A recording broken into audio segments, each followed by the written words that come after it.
Bienvenidos, monstruitos. Hoy le daremos una vuelta en el carrusel de la araña a Cristian Chavero López. Vamos a conocer quién es este personaje en la escena oscura.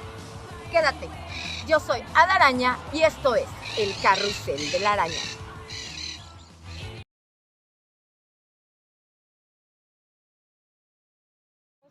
¿Me puedes decir quién eres y a qué te dedicas? Yo soy Cristian Chavero López, soy periodista, soy editor y en este momento soy profesor. Soy jefe de carrera de la licenciatura en Humanidades y Narrativas Multimedia en el Instituto Rosario Castellanos, la nueva universidad de aquí del DF. Ok, Cristian, ¿me podrías decir en qué momento decides entrar en el movimiento dark o gótico? Yo creo que en 1994, cuando estaba en la secundaria, conocí a la escena y me llamaba mucho la atención. Me parecía que ese era el lugar idóneo donde yo debía estar. Pero yo creo que empezar a ir a eventos, yo creo que fue hasta 1995, ya en el CCH.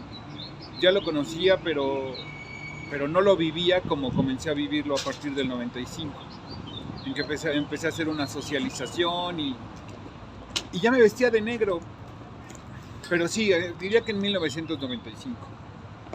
Entonces, ¿en qué momento empiezas a escribir Sangre y Cenizas? Sangre y Cenizas es un proyecto que desarrollamos 4 amigos: Rodrigo Álvarez, Abraham Díaz Santos, Leonel Fernando Hernández Piña y yo.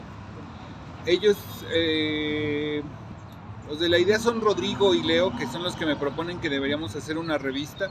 Rodrigo ya hacía una revista independiente de entretenimiento, de videojuegos, etcétera, que se llamaba Plan B.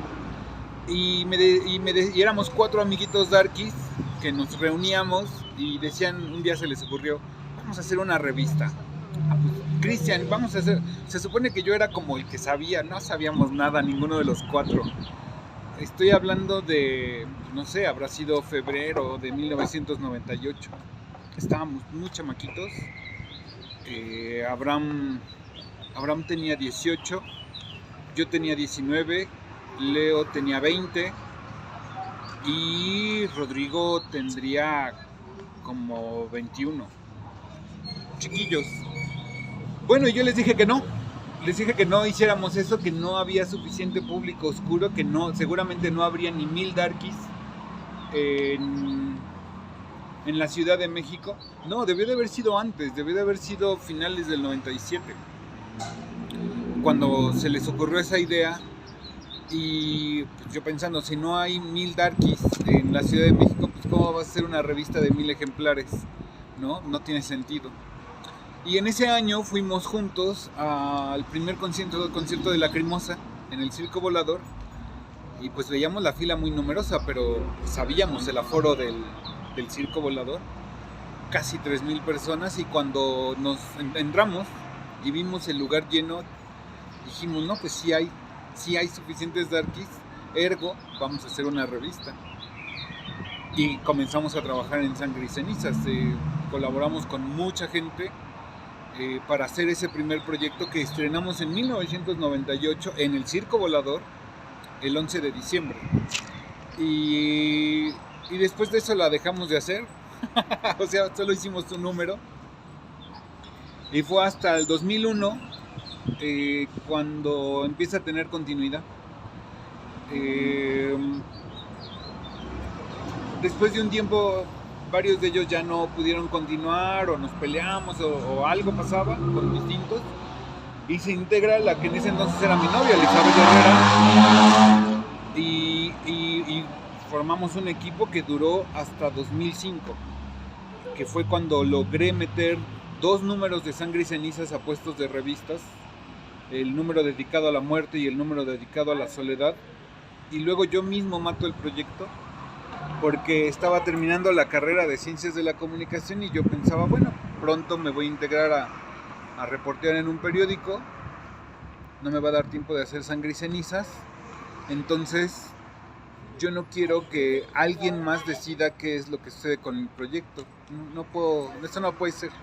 que alguien más me venga a decir qué es lo que puedo y no puedo hacer. Entonces yo lo mato de una vez, se acaba Sangre y Cenizas y se dejó de hacer. Y curiosamente, bueno, yo termino la carrera en diciembre de 2005 y me paso todo el 2006 buscando trabajo, freelanceando, ¿no? Haciendo algunos trabajos de cosas breves, cosas de impresión, etcétera, etcétera. Y Rodrigo, el de Sangre y Cenizas, entra a trabajar a la editorial Tucán, que en el underground pues era más famosa porque era la que hacía La Mosca. Y le dicen, oye, güey, yo quiero hacer algo oscuro. Rodrigo ya había trabajado en muchas editoriales y yo ya había trabajado en alguna porque él me llamaba. Y le dicen, vamos a hacer una revista oscura. Y llega la Feria del Libro de 2006 y yo estoy ahí vendiendo. Yo tenía mi stand de Sangre y Cenizas y me dice, ¿qué onda, güey? Pues me están diciendo que quieren una revista oscura, que les interesa. Y yo les dije, pues qué bueno. Bueno, ¿y qué? O sea, ¿me estás llamando? Sí. Que les gusta, les enseñé Sangre y Cenizas y dicen que si quieren, que si está chido hasta te compran el nombre. Yo dije, ¿sabes qué? Diles que chinguen a su madre. Que se vayan a la verga. Yo no quiero nada con ellos. No tenía trabajo, me estaban ofreciendo trabajo de dirigir una revista y yo me pongo digno, ¿no? Pero bueno, así soy yo a veces. En fin. Y entonces él, conociéndome, me dice, bueno, Cristian, yo no te voy a decir que sí o que no, piénsalo y ya me dices, ¿qué pedo, no? O sea, mira, pues, ¿qué es lo que va a pasar con esta nueva revista? Pues van a ser 10 o 15 mil ejemplares distribuidos en toda la República, va a ser mensual, ya, llegué a la casa, yo me quedé con eso, no, diles que no. Y ya lo estuve pensando, eso fue un jueves. Ya lo pensé el viernes, el sábado, el domingo y el lunes ya le hablé a Rodrigo y le dije, oye, güey, vamos a hacer una cita. A ver qué. Y con ya. La revista, con la editorial Con la Tucán. editorial. Ya fuimos, acabó la Feria del Zócalo, fui, presenté un proyecto. No les interesó nada de lo que yo llevé escrito de cómo proyectaba una revista oscura, no. Lo que les interesaba saber era si yo estaba conectado con la escena, porque había mucha gente que había intentado proponerles una revista oscura, pero no eran tan góticos, eran rockeros que tenían cercanía con el gótico, pero no tenían profundidad en la escena. En pocas palabras, eran metaleros o rockeros, ¿no? Eran rockeros, eran gente que sabe mucho de música, pero que no vivía en la escena. Y yo sí tenía 5 o 6 años viviendo la escena cada semana, viendo el termómetro del Tianguis del Chopo, que en ese entonces era mucho más importante antes de las redes sociales por internet, antes de Facebook, y que iba a los eventos y que estaba en contacto con las tiendas, que distribuía las propagandas, etcétera, etcétera. Así ¿Estabas en contacto entonces con Juan Carlos Alvarado del Chopo, del Centro de Cultura, no? Fíjate que no. O sea yo no trabajaba institucionalmente, incluso a ese nivel, sino yo llegaba y les decía a las tiendas, por punto llegaba con El Charro de Brujas Dark, con infinidad de tiendas, algunas ni están vivas hoy, Giovanni, ¿no? Y les decía, estaban ahí las propas en sus tiendas. Entonces les decía, oye, voy a ir a esta otra tienda, voy a llevar un bonche de estas propas, porque en algunas tiendas no están todas las propas que tienes aquí, y te traigo estas. O iba a Dada X. O sea, distribuías todo lo que era propaganda. Además de que yo llevaba, para unir todo. Además de llevar la revista, le decía a Armando de Dada X, oye, pasan un bonche de propaganda, voy a ir el fin de semana al Chopo o a las tiendas y la dejo por ahí. ¿De veras, Cristian? Sí. Es que no cuesta. Uno de los objetivos de Sangre y Cenizas, así específico por escrito y está registrado en mi tesis de licenciatura, decía, uno de los objetivos es hacer la escena oscura de la Ciudad de México más grande. Y si no hay escena, entonces que exista escena. Porque en 1998 todavía era un tema de discusión si había o no había escena en la Ciudad de México. Imagínense, hoy es una de las escenas más poderosas del mundo, aunque en Europa no lo sepan. Pero en ese entonces no, o sea, lo que decía, no sé, por ejemplo, Octavio de Maldoror, cuando tocaba el tema con la banda, Octavio me decía, pues hay algo, porque hay algo. No sé si sea una escena o no, ¿no? Y yo decía, sí, de acuerdo, como no puedo resolver si es una escena o no es una escena, lo que sí puedo hacer es colaborar. Y cumplía su función Sangre y Cenizas, con mis alcances, ¿no? Yo era un estudiante de comunicación. Era tu aporte hacia la escena, era un granito de arena. Era tu aporte. Sí. Y cada semestre aprendía, no aplicaba en ese momento, generalmente aplicaba hasta el siguiente semestre. O sea, me enseñaban a hacer entrevista y aplicaba mis conocimientos al siguiente semestre. Aprendí a hacer reportaje y los aplicaba, y así, ¿no? Hice la carrera con un laboratorio a la mano propio, además, porque no tenía que pedirle permiso a nadie. No, la revista era mía, yo hacía lo que quería, lo que creía más conveniente. O sea, ¿tú editabas la revista de Sangre y Cenizas en tu casa? Sí, o sea, yo ahí la escribía, ahí corregía los textos que me mandaban. ¿Ahí la editabas y ahí la imprimías? No. ¿La mandabas yo la llevaba a imprimir primero, no hacía en ese entonces todavía los negativos digitales no eran tan comunes como ahora. Entonces iba a imprimir al Metro Chilpancingo el original, el original fino. Me lo imprimían y lo llevaba a que le hicieran una fotografía en negativo. A partir de esa fotografía, del negativo que se extraía de esa fotografía, se hacía la placa de la imprenta en offset. Era un proceso mucho más artesanal de lo que pudo haber sido después. Y yo hacía todo eso, o sea, me paraba, hacía mi tarea, desayunaba, me iba a Chilpancingo, de ahí me iba a La Obrera, y de La Obrera me iba a la facultad, tomaba clases, salía, al otro día iba y recogía los negativos, los 2 días, porque no era de un día para otro, se los llevaba el de la imprenta y le decía, ahora sí, aquí están los negativos, ¿cuánto papel compro y de qué tamaño? No, pues ve aquí y compra así. Ah, bueno. A veces llegué yo mismo a cargar el papel. O sea, sí, los bonches de papel, 2-3 cuadras, se los dejaba y regresaba por el otro bonche. ¿Y cómo es que dictaminas qué es lo que se ponía y qué no para la edición de la revista? Había desde un la portada. Desde el principio. O sea, decíamos, este número va a ser... fue mi idea que fuera temática la revista. O sea, no funciona como un tipo magazine que tiene, como suelen ser las revistas, muchos temas variados. No. Era una revista especializada y temática.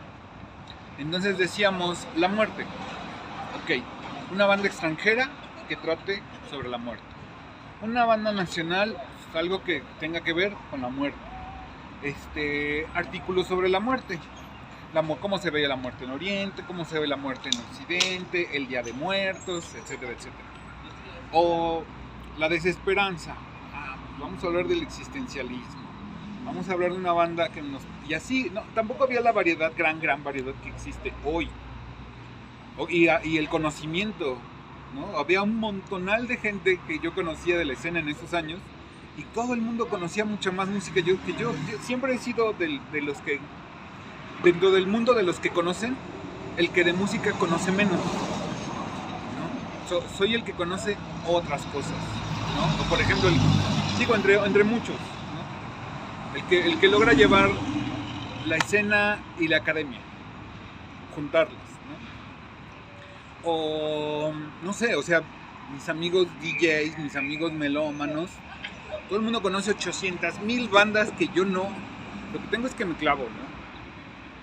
Vivo profundamente la música que me gusta, pero no me salgo del tema, regreso a las revistas.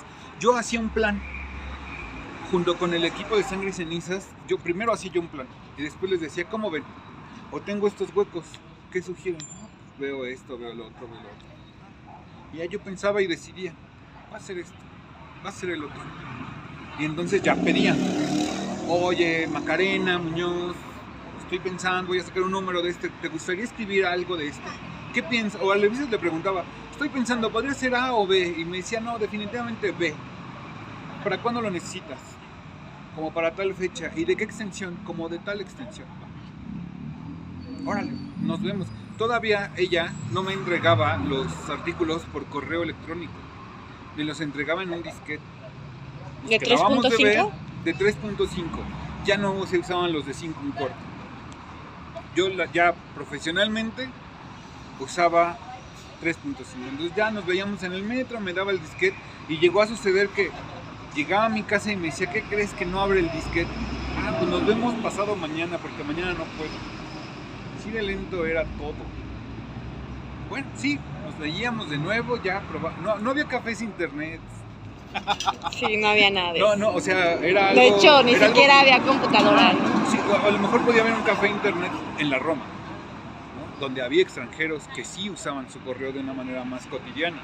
Yo tenía computadora en mi casa, yo tenía correo electrónico, pero no era lo regular que lo utilizaras para enviar archivos como lo es hoy. En fin, uno de texto, imagínate. Bueno, así era de Artesanal Sangre y Cenizas, así lo planeaba y yo tenía mis cuadernos llenos de posibilidades se llaman diagramaciones, esa es la palabra. Una diagramación es cómo organizas el contenido de una revista, de una publicación periódica. Puede ser un fanzine, puede ser una revista, puede ser un diario. Y cuentas a cómo está el papel, a cómo está la pasada de tinta en la impresión, a cómo están los negativos, porque además la revista se supone que era bimestral. No, la verdad es que el promedio, alguna vez lo saqué, el promedio de publicación de la revista de Sangre y Cenizas oscilaba entre 4 y 6 meses. En 4 o 6 meses ya había variado el precio del papel. A lo mejor algunos precios eran más constantes como el de la imprenta, pero otros como el del papel no. Entonces yo tenía ahí siempre cálculos y cálculos y cálculos. ¿Cuánto me cuesta hacer una página? Para saber a cómo vendo los anuncios. O sea que prácticamente te volviste el administrador también. Siempre lo fui. Siempre fuiste Siempre el fui el administrador. Y sigues siendo el administrador. Sí, claro. Cuando llegué a dar, ya no, sí, también, o sea, ellos me decían, aquí está el presupuesto de dar, muy bien, yo lo distribuía como yo creía, o sea, estos son para los artículos, estos son para las imágenes, estos son para las fotos, esto es para todo lo demás, incluyendo mi sueldo, y el anuncio sale en esto, y mi comisión es esto, y lo que yo le entrego a Tucán es esto, todo siempre fue organizado. No soy muy buen cobrador, pero sí, para algunas cosas logro ser organizado. Las revistas es una cosa en la que puedo ser organizado. Bueno, llegué. ¿Por qué me quedé? Porque tenía vínculos con la escena. Me decían, ¿y cómo es el antro? Existe Dadaex, existe el Onder y hay otros. ¿Y quiénes son? Armando es el de aquí y Fer y Tilo son los de acá. ¿Y cómo estaba sucediendo? Pues esto está en tal calle y así. Entonces dijeron, él es el bueno porque él sí los conoce. Conoce a las bandas, conoce a los antros, conoce a todo el mundo y ya los entrevistó. O sea, ya los conoce. Me quedé con el trabajo. En ese entonces ya existía Gótica, además. Sí, o sea, de hecho había la revista Gótica, ¿no? Cuando me propusieron, acababa de salir Gótica. Yo no estaba seguro de que existiera, sino era un rumor para mí. Cuando a mí me propusieron hacer Dark. Y ya cuando la conocí... ¿Tú qué opinas? ¿Qué diferencia tuviste entre lo que fue la revista Gótica y la revista Dark? ¿Cuál es el rompeaguas de la revista Dark? Es muy claro. Ahí funcionaría el fenómeno si alguien estuviera clavado en el tema. O sea, quisiera clavar en el tema. ¿Cómo funciona la diferenciación de públicos dentro de un mismo grupo? O sea, Dark es la revista que va a intentar atender a los góticos. Miren, así lo decía un voceador. Esta me parecía una buena idea porque lo resumía en términos de alguien que no tenía ni idea del rock, imagínense, menos de lo gótico. Y decía un voceador, Dark es más como para los que ya son góticos, ya son darketos, y gótica es para los que están empezando. Él lo veía en términos muy sencillos. Yo no.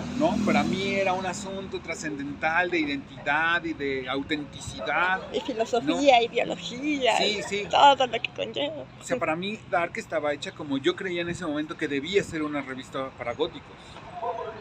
Gótica estaba hecha para ganar en el mercado.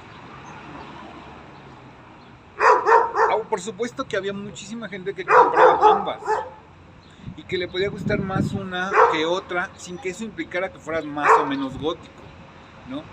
Pero ahora que lo veo en perspectiva a 15 años de distancia, hombre, qué momento tan interesante para la escena, porque no siempre tienes oportunidad de que eso ocurra. No, de hecho hasta la fecha, ¿no? Ahorita se dejó de hacer la revista gótica, dejaron de salir números de la revista Dark hasta que otra vez lo retomaste, porque recuerdo que hay un tiempo, ¿no?, donde dejan de salir. Y creo que deberían ahorita volver a salir. Pero sí, ¿no? Yo creo que el boceador tenía como que mucha razón, ¿no? Era el ejercicio de observación. No, más aparte de Dark, hacer. traía un disco, ¿no? Un disco de recopilación de música, ¿no? Ambas tenían un montón de cosas porque no las inventamos nosotros, ya existían, ¿no? Algunas para Ángel, que era el director de Gótica, o para mí, podían ser novedosas. Por ejemplo, no existía la revista con disco en México hasta que salió el disco de Gótica y despuesito el disco de Dark. A mí me habían dicho muchas veces, Cristian, ¿por qué no sacas el disco en Sangre y Cenizas? Y yo les decía, no, es mucho problema y es mucha inversión. El disco podía salir más caro en los 90 que la misma revista. Después ya no, el disco se fue abaratando. ¿Cómo decides entonces y en qué número decides que el disco esté para la revista Dark? ¿En qué número de la revista Dark? En el 1. ¿Y cómo fue que recopilaste toda esta información musical? ¿Quiénes son los que te ayudan a recopilar toda esta información musical que tenía que venir con el tema de la revista Dark? Porque ese era algo muy, muy, muy bueno de la revista Dark. Era, si hablamos hoy de Death Rock, y estaba todo el disco de Death Rock. No, yo quería, pero no siempre se podía, no siempre pues se podía todo como yo quería, pero ¿qué hacía? Pues hacía una lista como siempre había hecho. Hacía una lista de candidatos, veía que más o menos, la idea con los discos de Dark era que más o menos tuvieran algo de alrededor del gótico, de electrónico, un poco más metalero, un poco más garage, un poco más punk, un poco más de rock, un poco más clásico, que tuviera variado. Casi todos los discos los vas a encontrar así. Muchos discos, y al principio solo eran bandas nacionales. Ya después pudimos hacer el disco con bandas de todos lados. Bueno, del mundo. Pero bueno, así fue Sangre y Cenizas y el principio de esa vieja Dark. Ya la nueva Dark es otra historia. Estábamos Fricia Guerrero y yo en la casa y un día me dice ella, no, pues es que debería de haber todo esto, porque yo le estaba contando sobre la vieja Dark y le dije, sí, hay una coyuntura y sería bueno aprovecharla, pero no la quiero hacer solo porque es muy pesado. Y por eso es que la nueva versión de Dark es una coproducción entre ella y yo.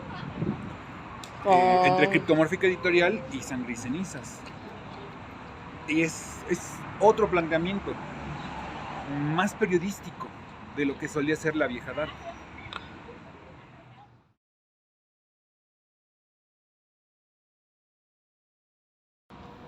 Era 1998 y unos amigos fueron a hacer contacto con Dada X.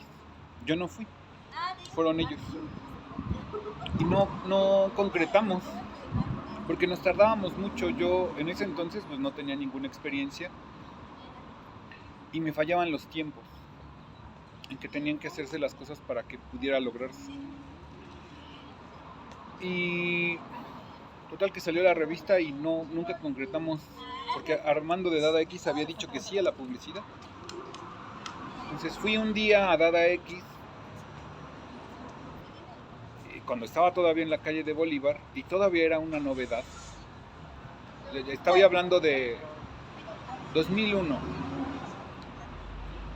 Y tenía 3 años, 2 años. Bueno, ya esperé como 40 minutos, 1 hora. Y ya por fin me pasan a su oficina y me dicen, bueno, ¿qué onda? Me habían pedido publicidad, nunca vinieron por el diseño, no tenemos una buena impresión de ustedes. Bueno, pues yo soy Cristian, estoy haciendo esta revista, y ya, hablamos de cuestiones técnicas.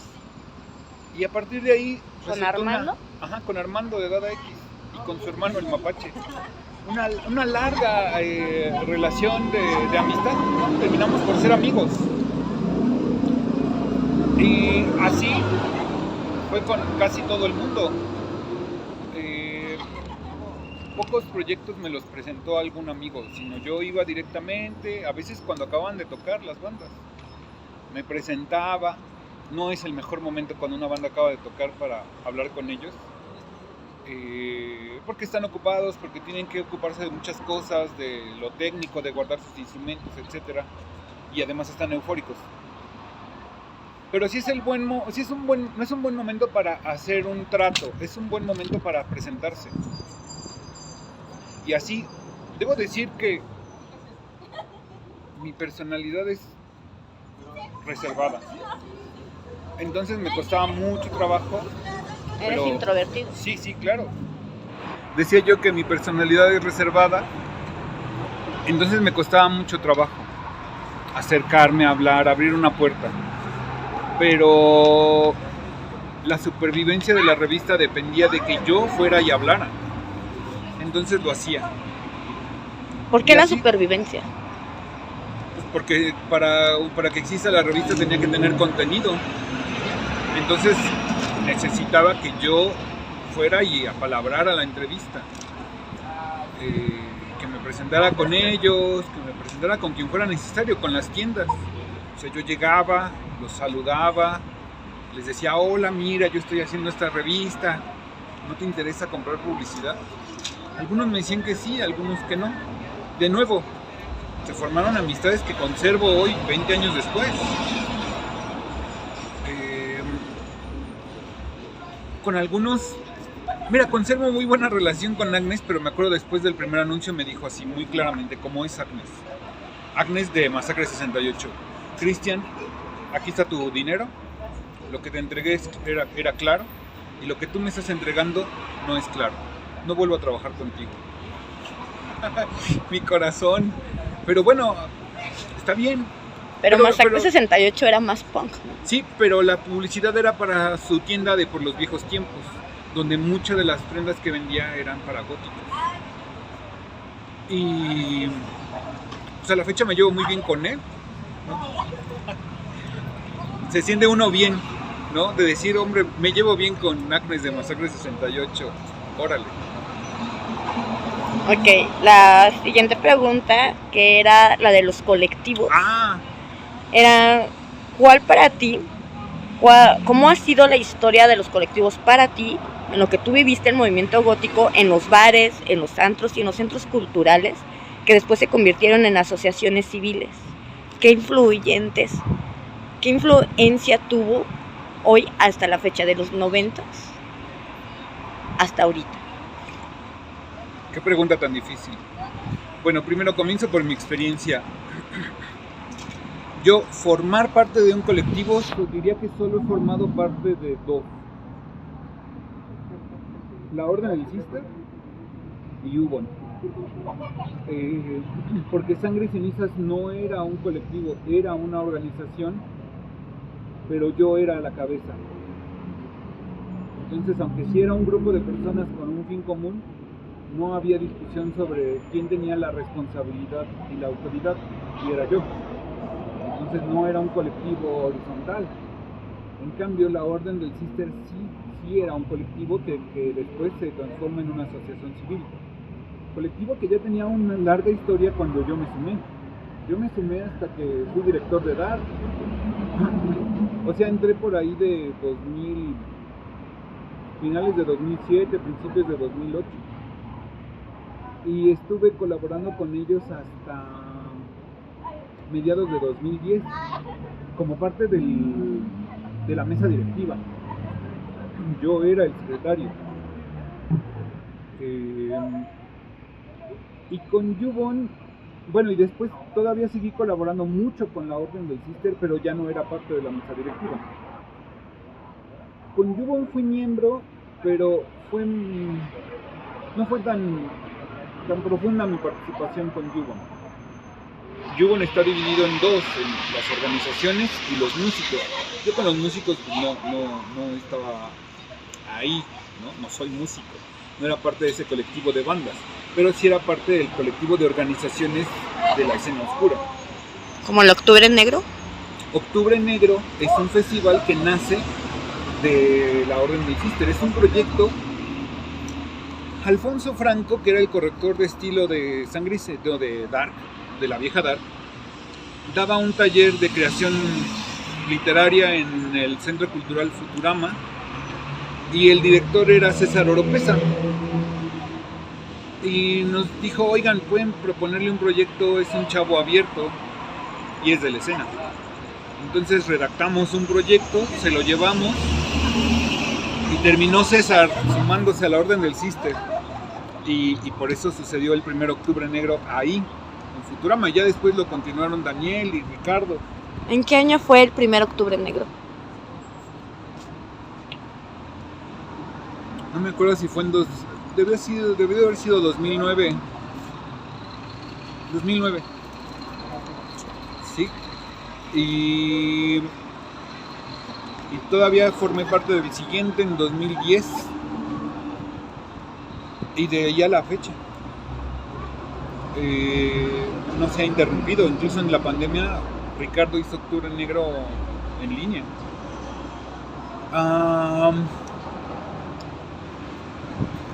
¿Qué tanto colectivos como estos han repercutido? Yo creo que bastante, porque se producen lazos de amistad y de colaboración que van dando frutos pasado el tiempo. Por ejemplo, yo nunca formé parte de la Resistencia Subterránea. Para cuando yo ya me hice amigo de ellos, ya no eran la RS. Pero pues buena parte del Under se gesta creo yo. Bueno, y además de más cosas, ¿no? De la JAR, etcétera, se gesta con la RS. Estos colectivos son muy importantes. No tenemos tantos, o no tantos muy conocidos, ¿no? Pero estos círculos de amigos generan cosas, o generan bandas, o generan compañías de teatro, o generan colectivos de artistas visuales, etcétera. Así como Armando y sus amigos de diseño gráfico deciden formar un antro junto con su hermano, es así. Esa es la importancia. O sea, algunos círculos de amigos se transforman en colectivos y ya después en otros proyectos. Los colectivos diría que son semilleros. ¿Qué influencia crees que tengan estos colectivos ahorita, hoy en día, en nuestras nuevas generaciones? Yo creo que tienen mucha influencia, pero la gente no lo sabe. O sea, la gente llega al Under hoy. Por ejemplo, alguien que no conoció el Under de la Roma, que su idea del Under, ni mucho menos del de la de Donceles, que su idea del Under es un antro que está al sur de la ciudad. Muy bien. No tienen ni idea de que eso es resultado de lo que se sentaban a hablar los chicos que formaban la RS. No lo saben. Tiene repercusión porque, como decía yo, desemboca en proyectos concretos, pero la gente no sabe que tiene que ver con ese origen colectivo. ¿Crees que ha cambiado un poco lo que es la filosofía, el idealismo de lo que teníamos, no sé, en los 90s, en el 2000, ahorita a la fecha, con las nuevas generaciones? Sí, pero no mucho. ¿Qué creo yo que pudiera haber de diferencia? La gente, tal vez, ahí no lo sé, creo yo que podía ser un poco más idealista antes, pero no porque en el fondo de nuestros corazones hubiéramos sido más idealistas que estos nuevos góticos, sino porque hay cosas que en ese entonces no conocías y que hoy ya se conocen. Me explico. Estoy hablando específicamente de diferencias tecnológicas. Hacía yo la revista por puro idealismo, ¿no? Por puro pasión por lo que a mí me gustaba y ayudar a otros a la pasión que coincidía con la mía, o sea, les apasionaba lo que a mí me apasionaba. Y entonces tenía que ir y meterme a un mundo, a una tecnología, el offset, que yo no conocía de nada, ¿no? Bien, pero hoy la gente, el avance tecnológico lo hace un poquito más fácil, nada más. A lo mejor necesitan menos idealismo para generar una página de Facebook que repita noticias de otras páginas de Facebook, ¿no? Y entonces alguien podría pensar, tienen menos idealismo del que tenía Cristian cuando cargaba papel. Pues sí, pero solo es la herramienta tecnológica. Su pasión es imposible de medir. Lo que estás diciendo es que los tiempos cambian, ¿no? Los tiempos cambian y obviamente ahorita tienes mayor tecnología. Pero supongamos en la filosofía de los 90s era tener un poco más de cultura, tener un poco más de literatura, hacer literatura, lo que tú estás haciendo hoy en día desde que empezaste hasta ahorita, que sigues haciendo literatura, que sigues teniendo la misma filosofía, el mismo idealismo que tenías antes. Pero hoy en día, si alguien quiere crear algo, ya lo hace más repetitivo a lo que tú ya hiciste o lo que alguien más hizo, o ya no hay tanta información o no sostienen más la información.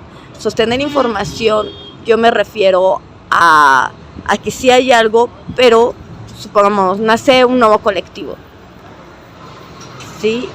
Ya no tienen como esta pasión, te podría decir. Yo creo que sí tienen la misma pasión, porque acabo de conocer a un chico, tiene una revista que se llama Goetia.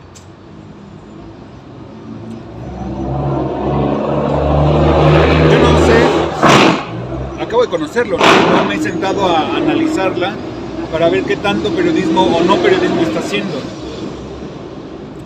pero está logrando cosas de una manera inmediata. O sea, en 6 meses logra un posicionamiento que yo con sangre y cenizas me tardé 3 años. ¿Eso le da menos o más pasión a él que a mí? No, pues no se puede medir. No es la manera correcta de apreciar la intensidad de la pasión, porque como es una pasión no se puede medir, la podemos apreciar. Que veo que tiene mucha pasión, está en todos los eventos, él va a eventos cada 8 días, y yo pienso, yo no iba a eventos cada 8 días, no tenía el dinero para ir a eventos cada 8 días, o sea, tenía el dinero para ir a la facultad, para sacar fotocopias y para comer. Si quería comprarme unos libros extra, lo que hacía era dejar de comer en la facultad unos cuantos días para que me alcanzara, ¿no? Y él puede ir a esos eventos, no sé cómo le hace.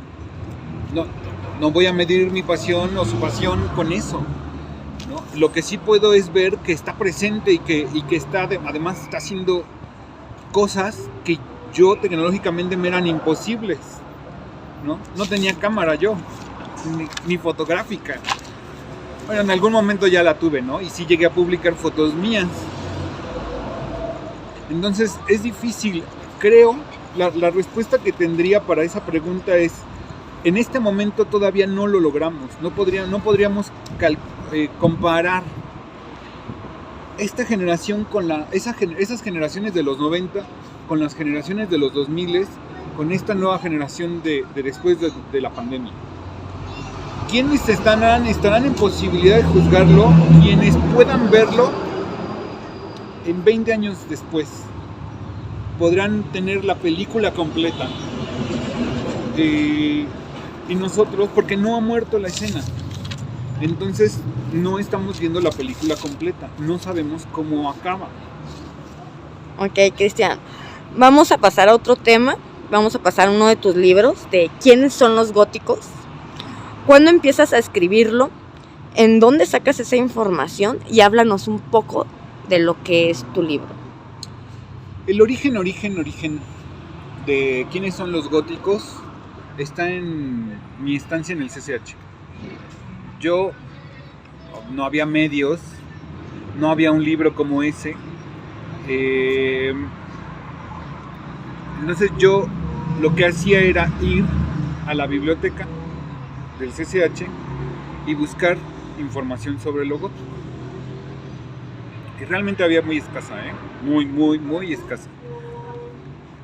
En ese entonces, pues, internet era una promesa, ¿no? Yo tuve internet, no sé, hasta por ahí del 97. Yo entré al CCH en el 95, no existía internet, no había computadoras cuando entré al CCH todavía no había computadoras ahí, ya después los pusieron para registrar los préstamos, ¿no? Y hasta que salí del CCH hubo computadoras para buscar libros, ¿no? A mí todavía me tocó usar ficheros. Bueno, cuando me pedían investigaciones en la materia de redacción e investigación documental, pues algunas eran sobre la escena. Ahí empezó.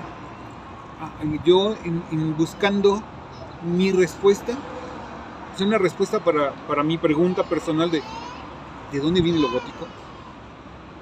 ¿Dónde está el origen? Y por otro lado, mis ganas de compartir esa respuesta, porque pensaba que a algunas personas dentro de la escena les era importante saber de dónde venía. Bueno, cuando estaba yo terminando la facultad decidí que ese era mi tema de licenciatura, mi tesis. Y la maestra de seminario de tesis me dijo, ay sí, síguele. El tema era el significado de lo gótico a lo largo de los siglos. Y mientras investigaba y fui encontrando dónde podía hallar esa información, en la Biblioteca Central, en la biblioteca del Instituto de Investigaciones Filológicas, me di cuenta de lo abrumador que era el mar de información en el que yo me tenía que clavar y lo difícil que era metodológicamente, porque yo tenía que hallar una herramienta teórica que me permitiera definir el significado. Por supuesto, la semiótica o la semiología, pero yo no dominaba a ese grado la semiótica como para poderla utilizar. Y me di cuenta, esto me rebasa por mucho, porque tengo que decir qué significa. Y la abandoné. Abandoné el tema y dije, no, esto no puedo con esto. Y entonces salí de la carrera y dije, bueno, luego veo lo de la titulación, luego me dieron la dirección de dar, no estaba tan preocupado. Yo quería hacer posgrado, pero lo aplazaba, en fin.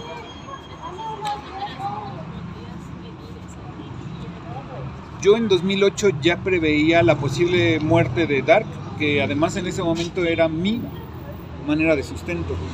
O sea, yo pagaba la renta y la comida de hacer Dark. Y veía problemas económicos, ¿no? Todos los meses yo tenía en la mente los números de ventas, de no ventas, de anuncios, etc. Y dije, voy a hacer un libro. Voy a hacer un libro con toda la información que he recopilado y voy a pedirle artículos a amigos. Yo ya estaba haciendo libros. Ya había hecho El Tiempo, ya había hecho Perversión, ya había hecho La Muerte. Dije, bueno, así temático, ¿no? Muchos de estos libros eran un reflejo de lo que había sido Sangre y Cenizas. ¿Quiénes son los góticos? Es un reflejo de un número de Sangre y Cenizas que se llamaba Arte Gótico. Bien, yo ya tenía la idea. Eso no sabía. Yo ya sabía que había 4 momentos de la historia en que había algo gótico. Entonces convoqué, organicé y salió el libro en 2009. Y fue un éxito.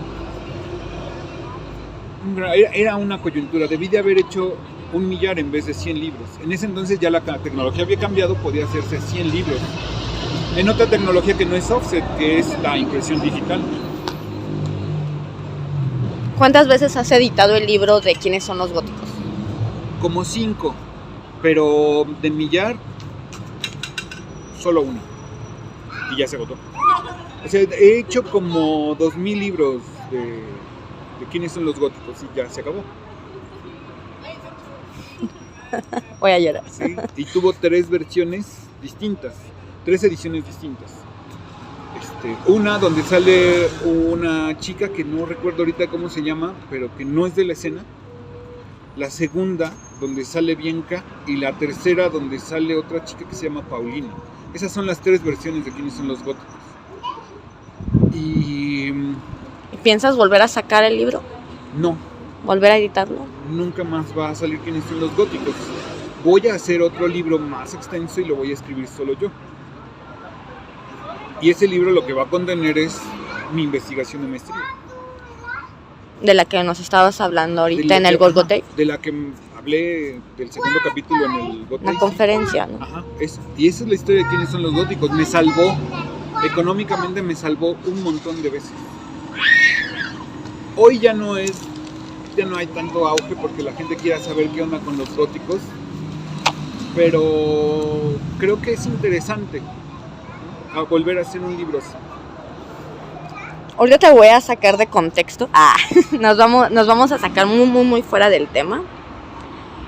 En 1990 hubo un movimiento que empezó en 1994, no sé si lo recuerdes, que fue el movimiento zapatista, el ZLN, que unió mucha gente joven en esa época, que fue finales de los 90, principios del 2000, en un solo movimiento, ¿no? En un movimiento, se puede decir, revolucionario, un movimiento socialista, un movimiento sociopolítico de la época que vivió México.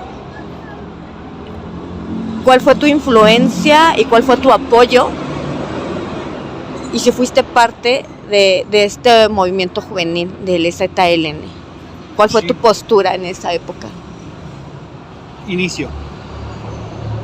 Yo estaba todavía en la secundaria el 1 de enero de 1994. Y en ese entonces, mi hermana, no me acuerdo si estaba todavía en el CCH o ya había entrado a la facultad, pero mi hermana había participado ya estaba en la universidad. Mi hermana había participado en el movimiento del CEU, en la UNAM. Y mi mamá fue quien me llevó a las primeras marchas en el movimiento de maestros del 86. Y mi hermano estaba en la Juventud Socialista del PPS y me había llevado. Yo había formado parte del cuerpo de niños del PPS, que era como el cuerpo de comunistas, imitaba el cuerpo de comunistas de los pioneros de Cuba. La pañoleta de los cubanos es roja, la de los del PPS era solferino, rosa mexicano. Y yo la conservo todavía, mi pañoleta. Mi niñez fue muy roja. Y yo ya simpatizaba con la izquierda, por supuesto. Pues, tenía 10 años y cantaba la Internacional, ¿no? Y me sabía Bella Ciao 30 años antes de que saliera esta serie que la hizo popular. Sí, claro que simpatizaba con el EZ. Y además me parecía que era algo, con mi conocimiento de un chico de 14 años, me parecía que era algo necesario para el país. Porque no podía ser que el poder siempre estuviera en las mismas manos, ¿no? Y el ZLN yo entiendo que tenía una postura un poco más ambiciosa en ese momento de la que tiene ahora, y pretendía una reorganización. No logró una reorganización en el país, estoy convencido, pero sí logró fundar ideológicamente las condiciones para que hubiera cambio. Eso sí lo logró. Cuando ellos venían y había movilización aquí en la Ciudad de México, pues obviamente yo me integraba, ¿no? A las marchas, a las guardias. ¿Fuiste cuando vino entonces el comandante Marcos al Zócalo? Sí. Fui a todas ellas. Alguna vez, curiosamente, iba yo caminando sobre... No es Bucareli, era Valderas. Y pasa la camioneta con Marcos. Y así, no le hablé, no le dije nada, ¿no? Nada más pude verlo de cerca. No era la sensación de que, como si estuvieras viendo un rockstar, sino como si estuvieras viendo algo históricamente trascendente. Un guerrillero mexicano en el centro de la Ciudad de México, a unas cuadras de Gobernación. Y podías verlo. Y si se hubiera bajado, hubiera podido hablar con él. ¿Cuál fue tu participación? Solo como marchista. Como marcha, ¿no? Y en algún momento haciendo vallas, ¿no? No me acuerdo. Llegaron nos concentramos en el... ¿Llegaste a repartir flyers de la JAR? De la JAR, no. No, pero en ese entonces... ¿Las llegaste a leer, los flyers de la JAR? Antes de que existiera el machete, antes de que existiera el socialista. No. No. Leí algunos materiales, pero esos no. ¿Cuál fue tu lucha? Tu lucha en apoyo al movimiento del EZLN. Solo asistir a las marchas y leer, hacer un seguimiento de lo que decían. No fue el seguimiento que hubiera hecho ya en la facultad. O sea, si eso me hubiera tocado en la facultad, hubiera tenido mucho más conocimiento con qué hacer una lectura periodística, un análisis, que sí hice, por ejemplo, con el movimiento del 2006.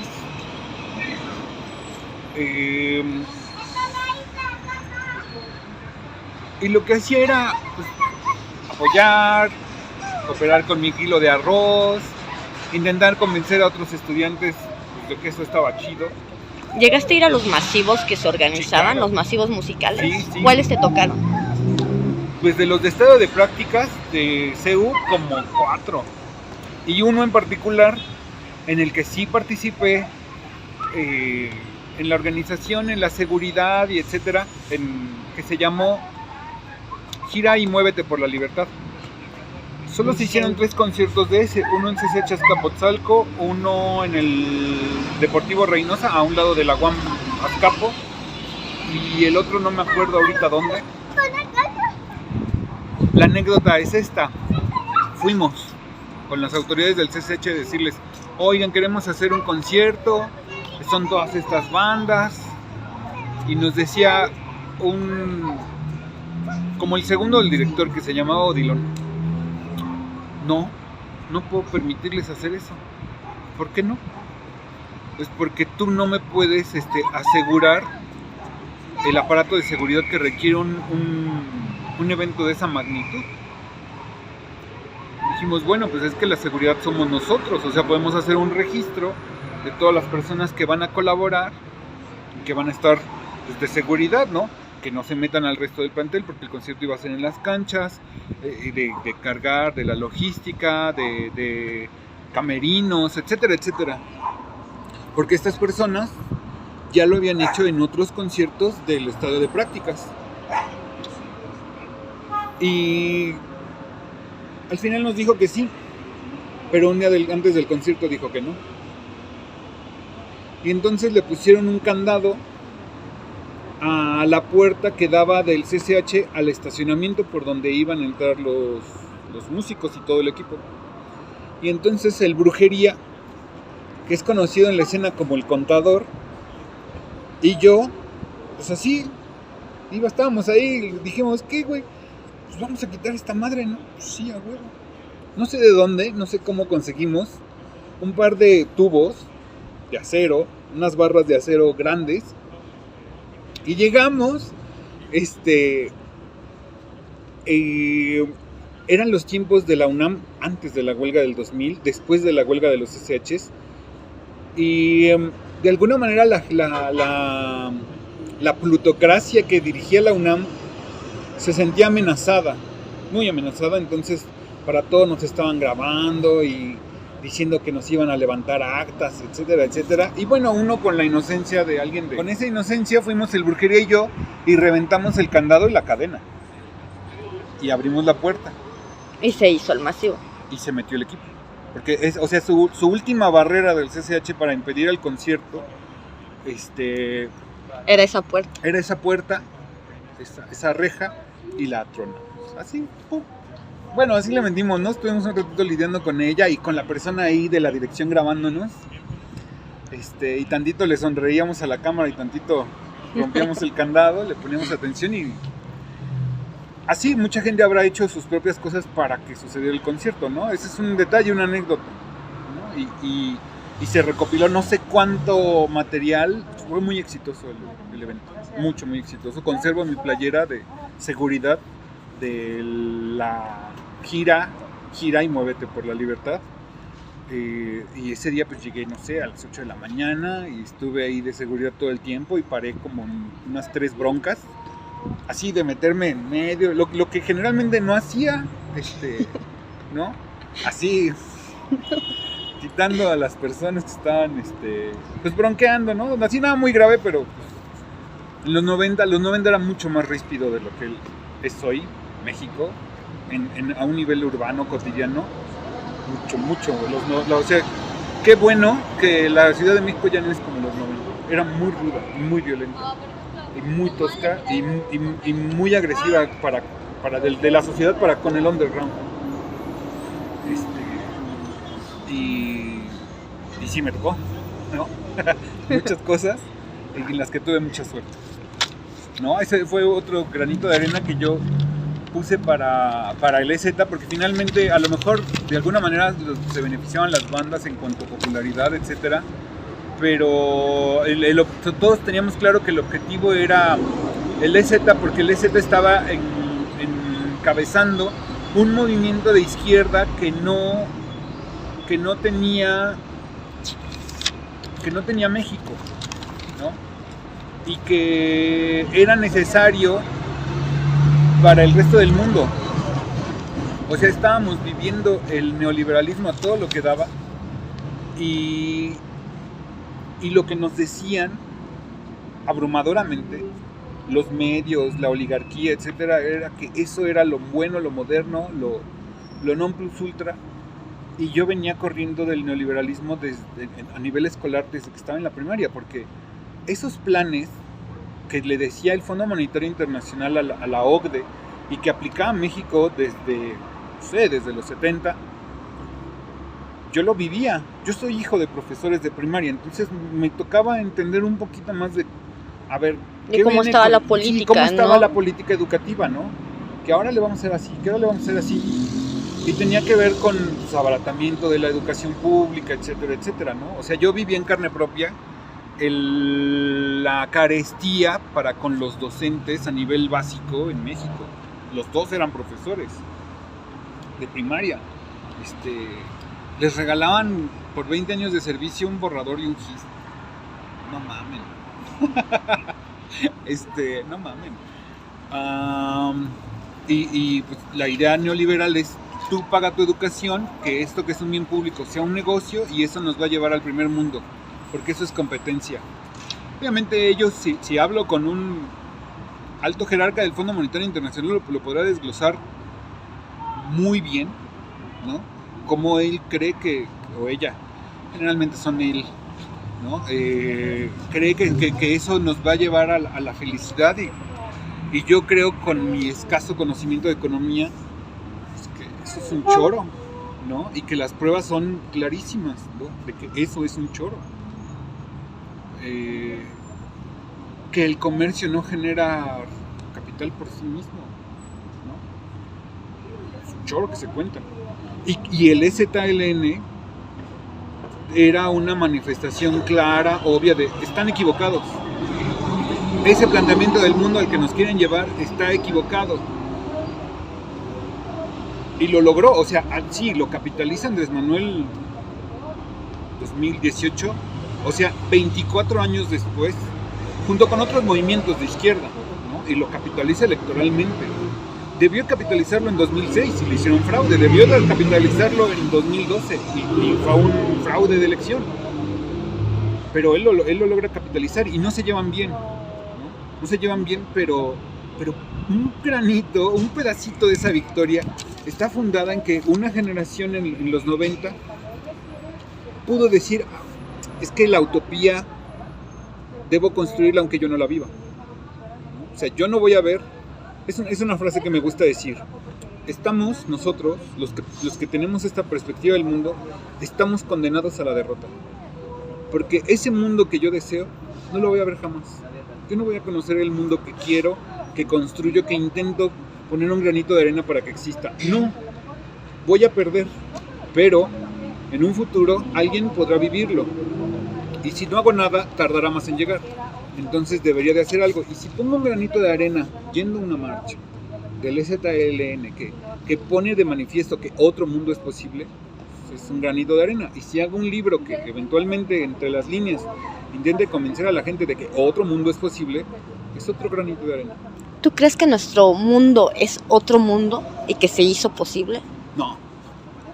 O sea, ¿es otro mundo del 86? Sí, es otro mundo. Es otro México. ¿Es el mundo que el mundo que vivimos hoy es el mundo que deseaba el EZ? No. Es el mundo que deseaban los revolucionarios. Es más, el México de hoy ni siquiera es el México que deseaban los pocos intelectuales revolucionarios. No. Todavía no llegamos ahí. No. O sea,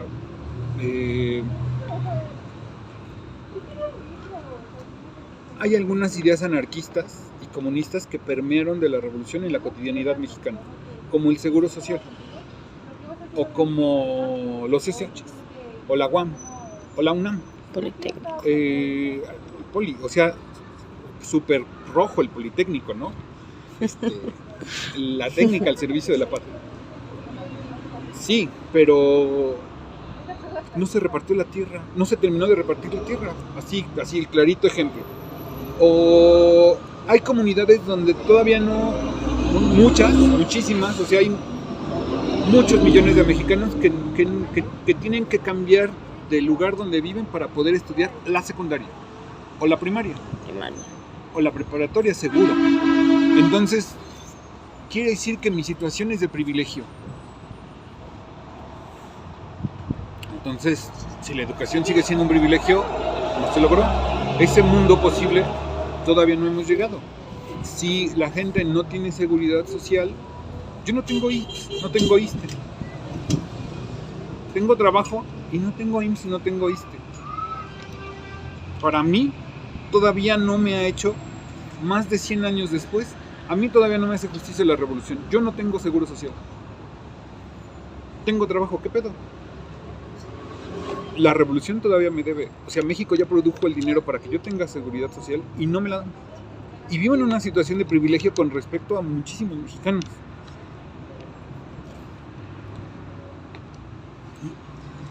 Así de injusto es. Todavía falta mucho para llegar al mundo que querían hace 100 años. Imagínate, para el mundo que plantea el EZL en el 94. Pues hemos de estar a otros 100 años, ¿no? Pero dejó un grano de arena, ¿no? Sí, pero algo haremos para que eso sea más posible. Porque como está, no está chido. Puede ser mejor. Y no me voy a conformar solo porque me alcance para comprar comida. Chinga, es que la vida es suficiente con comida. No mames, ¿no? Porque tengo internet, ya, con la comida es suficiente. Comida e internet, no, claro que no. El güey del FMI me va a decir que sí, pero ese güey no tiene solo internet y comida. Y desde ahí, desde su privilegio, dice, no, pues es que la vida es difícil, ¿no? Todos deberían esforzarse más. México es el país que trabaja más de la OCDE. ¿De qué me hablas, loco? O sea, ese güey no trabaja las horas que la banda trabaja.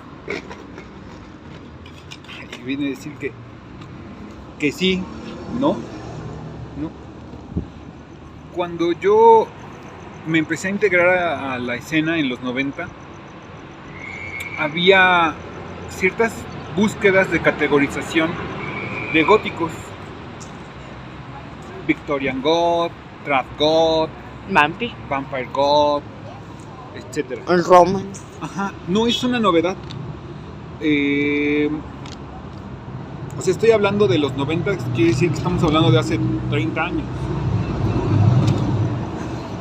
Y casi 30 años.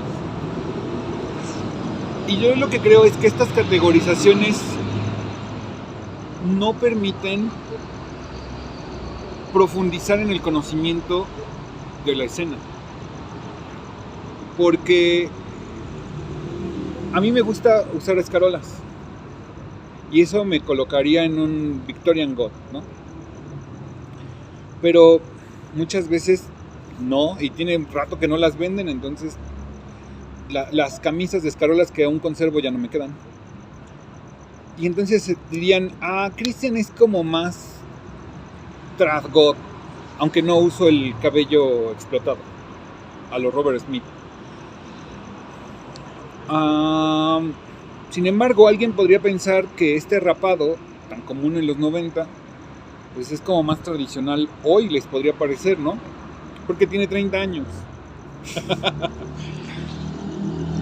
Entonces, ese es un nivel de categorizaciones que no nos dice mucho porque se comportan distintos los Victorian God de los Trad God, tienen costumbres diferentes.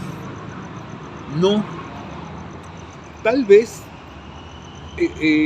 podríamos avanzar más y decir, bueno, es que el gótico ha tenido fusiones como los Cybergoth o los metaleros góticos, los seguidores del metal gótico, que tanto auge tuvo en México finales de los 90 y la primera década del 2000. Y la pregunta sería, ¿tienen costumbres distintas? ¿Viven el gótico de distinta manera? Hasta donde ha llegado mi observación, no. Tú te encuentras a alguien fundador del Cybergoth como el Flaco, y es el mismo. Piensa más o menos las mismas cosas. No ha parado de crear, pero no cambia. En el fondo, culturalmente, no cambia mucho. Asiste a los antros. Ricardo Demencia, ¿no? Un emblema del metal gótico en México. Va a Londres, ¿no? Y te lo puedes encontrar bailando a Blondie, que pues, ni es electro, ni es metal, ni es gótico, porque eso programan en la pista de abajo de Londres. Y muchos góticos lo bailan, porque a muchos góticos les gusta el New Wave ochentero. ¿Nos quita eso de ser góticos? No.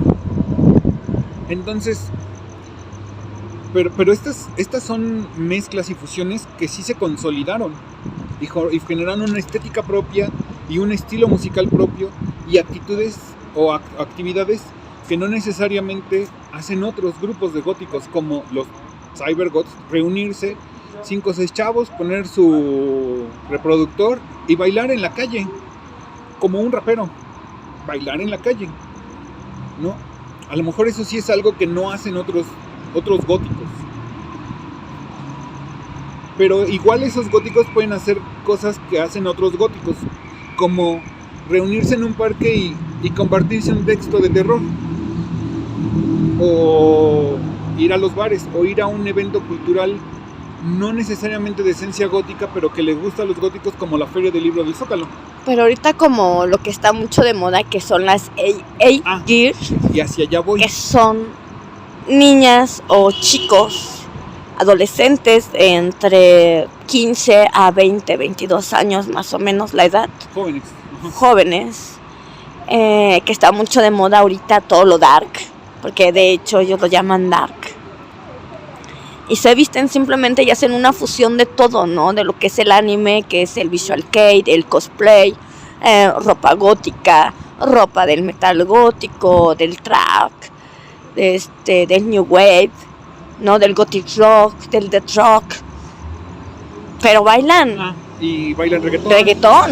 Y escuchan reggaetón. Bueno. Bailan reggaetón, cantan reggaetón. Y ellas solitas se autodenominan como góticas culonas. Sí, ¿qué pienso de eso? Creo yo, mi vaticinio es que ese tipo de manifestaciones culturales no trascenderán, no se consolidarán, porque solo es la facha, no se arraigan en otros elementos culturales. No se clavan en la literatura, no se anclan, ¿no? Ajá, no se anclan. Entonces, si mañana está de moda, o sea, pronto va a llegar otro estilo musical que sustituya al reggaetón, que destruyó al rock como cultura popular, ¿no? O lo desplazó más bien, no lo destruyó, lo desplazó. Y entonces van a bailar eso, igual que podrían bailar pasito duranguense o lo que esté de moda. Por eso creo que hoy está de moda salir así en TikTok, pero mañana va a estar de moda cualquier otra cosa y cualquier otra estética que te genere likes. La estética de los góticos es muy llamativa, muy, muy llamativa, sobre todo por lo sensual. Pero si tú no te arraigas en otras cosas después de la estética, no se queda, no generas una identidad, solo estás haciendo una ejecución, un performance. Y ya, y se va a olvidar porque se pueden vestir de mañana de otra cosa, entonces no generan arraigo cultural, no generan un público. O sea, les ven el trasero si se visten de góticas, si se visten de reggaetoneras, si se visten de lo que sea, porque su cuerpo es bonito y ya. Entonces no trascenderá. Hay elementos así de mezcla de todo, como el emo. Y no pegó, o sea, tenía arraigo y no logró generar un relevo generacional. ¿Por qué? No lo sé, pero yo creía en ese entonces que no iba a suceder, porque necesitaban más tiempo para generar un estilo propio, identificable, no solo musical, sino en muchos sentidos. Y el gótico sí lo logró. O sea, hay un montón de manifestaciones culturales efímeras que no logran un relevo generacional y que se muere cuando estos chavos se dejan de vestir de emo. No tienen un lugar donde volver. Y el gótico sí tiene un lugar donde volver. Tú te alejas de la escena 10 años, vuelves y sigue la escena. Sigue el gótico. Siguen antros, hay más bandas, hay más publicaciones, hay más compañías de teatro, hay más publicaciones, etcétera, más escritores trabajando, construyendo su placer estético, su creación estética.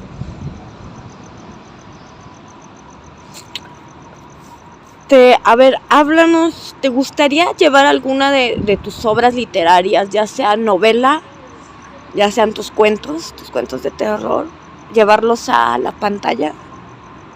Ya sea un documental, cortometraje o cine. Sí, me gustaría, pero no pienso hacerlo yo jamás. Pero si alguien te llega con esta propuesta. Sí, claro. Sí. Me lo han mencionado alguna vez sobre Apocalipsis Zombie. Un chico en una feria de libros me dijo, yo soy cineasta, me gustaría. ¿Me das permiso? Le dije, sí, cuando lo concretes, pues ya firmamos una carta o algo así. Y me dijo, sí. No ha ocurrido. Pero sí. Me gustaría. Hay muchas escenas de Apocalipsis Zombie que yo lo que hacía, pensando en una clase que me daba un maestro cubano que había sido corresponsal en un montón de lados, y para explicarnos cómo hacer la crónica informativa decía,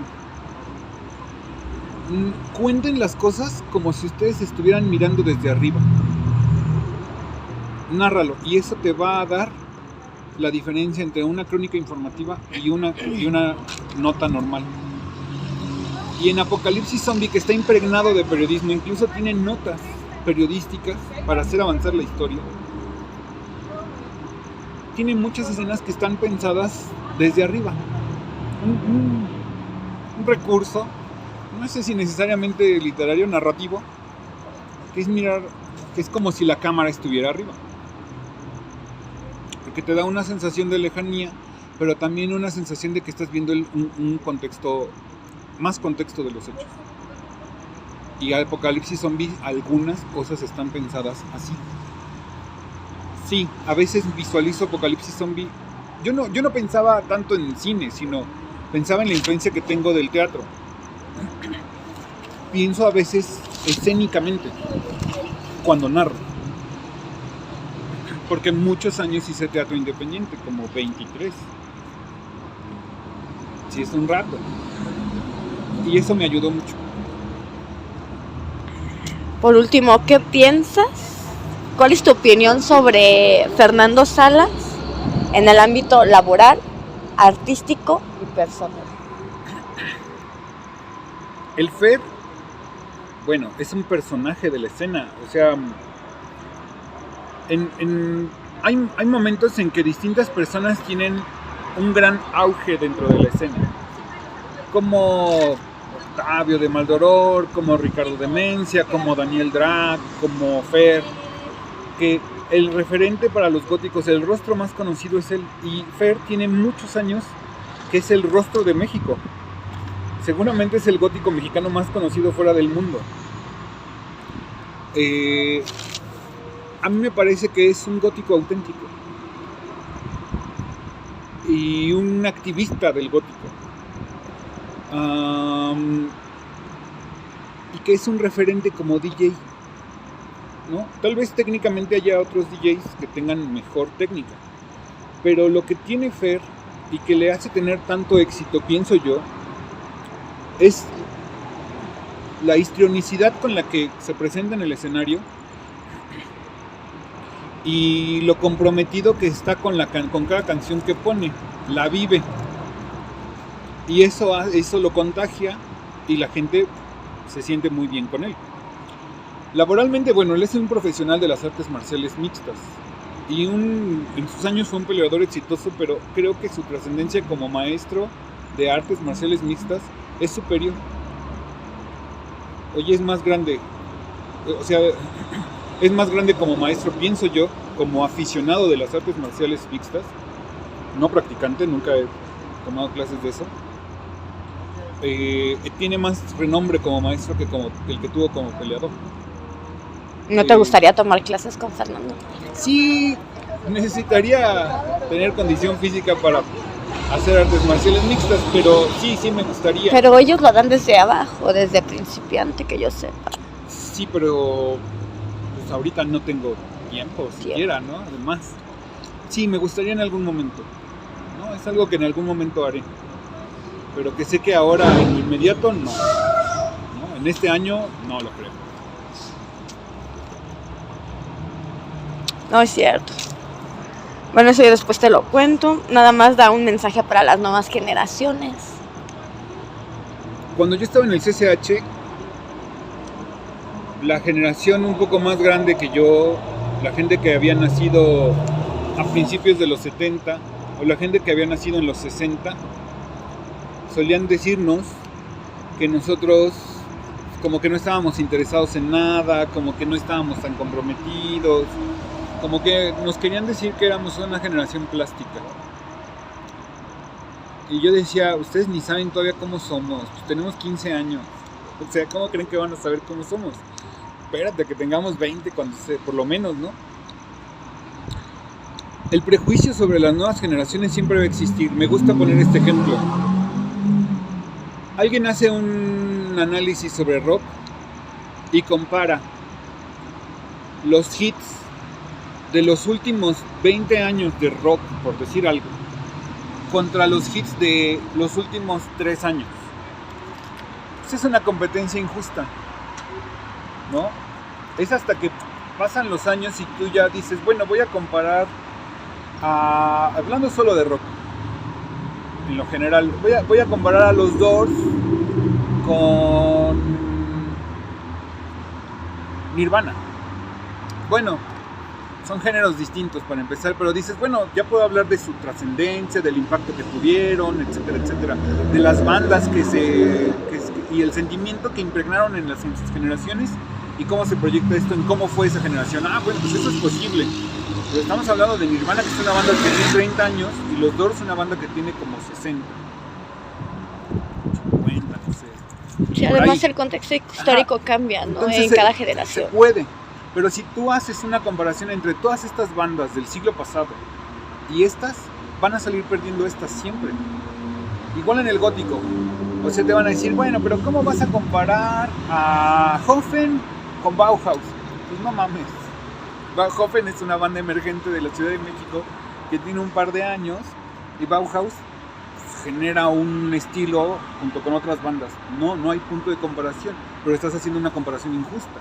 Entonces lo que yo le digo a las nuevas generaciones es, cuando vengan con estas comparaciones injustas, pues date cuenta que es una comparación injusta, ¿no? Y que lo que tú estás por hacer, pues justamente está por verse, apenas lo estás construyendo, y que quien quiera juzgarlo deberá de esperar a que avances por lo menos un poco, ni siquiera ya no digamos a que termines, juzgar películas completas. Entonces ese es mi mensaje para la nueva generación. Si yo me hubiera quedado con lo que me decía la vieja guardia cuando empecé a hacer Sangre y Cenizas, no, güey, tú no sabes nada, no entiendes las cosas, ni sabes qué es la muerte, ay, güey, ustedes tampoco, no sean mamones, ¿no? No, es que estás desinformando. Bueno, sí, a lo mejor me equivoqué, o a lo mejor no, pero estoy estudiando periodismo porque quiero hacer periodismo. Y con el tiempo la gente empieza a reconocerte lo que has hecho, aunque no le guste. Si aunque no le guste tu obra, termina por decir, bueno, pero estabas aquí desde hace tiempo. Ese es mi mensaje. Tú espérate, sigue trabajando. No te quedes con las críticas viscerales que te hace la gente. Tampoco te conformes con la crítica que va a hacer tu mamá, pues para tu mamá, o esperemos, en el mejor de los casos, pues va a decir que todo lo que hagas es genial. Tampoco te quedes con eso. Sigue trabajando y mejorando. Tienes que trabajar un montón, tienes que ser bien disciplinado, hacer cada cosa lo mejor posible y que los demás te juzguen. No es mi labor decir si yo soy bueno o no. No es tu labor decir si tú eres bueno o no. Eso lo decide el público. Ya. Muchas gracias.